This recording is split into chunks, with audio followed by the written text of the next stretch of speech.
to your next lesson. In today's lesson, we're going to be talking about repair points while also learning a new song, Hands Together. In this song, we're going to be discussing where to put the repair points, what the repair points mean, and how to use these in our practice. So first, print up the PDF that is associated with this video, and let's get started. The first thing we need to do is identify the phrases. If this is challenging, then all I'm going to say is place a repair point at every 2 measures or every 4 measures. And by repair points, I'm talking about letters that are in boxes. So I start with the letters of the alphabet and we just go around. So I start with A right at the beginning of the song, and I put A at the first measure and a little box around it. So that tells us that's repair point A starts right at the beginning. Then we want to place the next repair point, let's say 2 measures in. So you'll see on the print-up that it is B in the next 2 measures. So there's repair point A and repair point B. What these repair points mean is that we are delineating these sections so that we can identify them and practice them separately and get to know them really well, so that if I were to say, okay, let's practice repair point A, all we're going to do is practice repair point A and we'll stop at repair point B.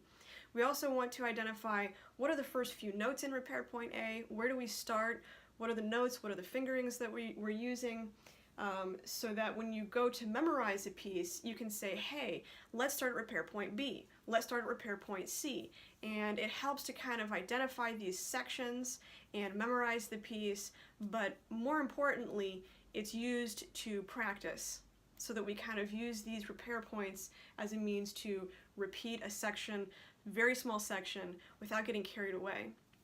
I will notice that some of my beginner students, when they go to practice something, they don't know how to practice. So it's really important to kind of encourage them how to practice.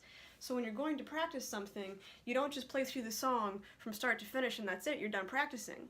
That's not practice. Repeat a section over and over again until we understand it. This is not mindless repetition. In fact, it's mindful repetition, thinking about something different each time that you're practicing it. So let's take, for example, the sheet that you've printed out, which is the doorbell. Let's take a look at repair point A. Repair point A, we will start with the right hand only. So when you're starting to practice something, put these repair points every 2 measures, then go hands separately first. So repair point A, right hand only. We start with our second finger on E, and it moves to C. Next measure, same thing, E, C. So begin to notice patterns as well. In this repair point, we play E and C twice. That's our pattern. Now let's go ahead and add left hand. Left hand repair point A is C, second finger, whole note, and again, same thing. Fairly simple. So now that we have right hand and left hand by themselves, let's go ahead and put them together. Repair point A. Keep in mind that if it is a challenge for you to do it once through, typically I say just keep doing it. Repeat, repeat, repeat. Once through is typically not enough. So repeat repair point A at least 2 to 3 times until you feel comfortable, then move on to repair point B. So that's the idea of these repair points, is that we're kind of dissecting the piece and practicing only these small sections. It also helps my students to say, I'm only going to do repair point A and we're going to stop there.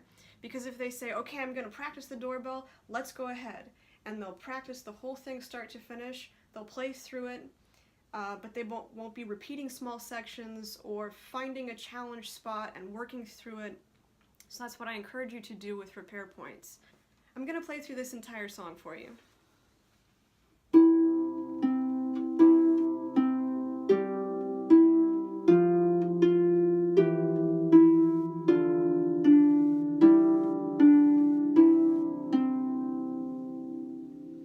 Again, you don't have to go that fast. It can be a nice goal that you can set for yourself. You can say, I'd like to get it up to this tempo. So what you would do is start with repair point A, practice it very slowly, then keep improving yourself and keep moving up that tempo, and so you can practice it a little bit faster each time. Practice this one, have fun playing this one, record yourself, make sure you've gone through all your technique checklist items, and I will see you next time.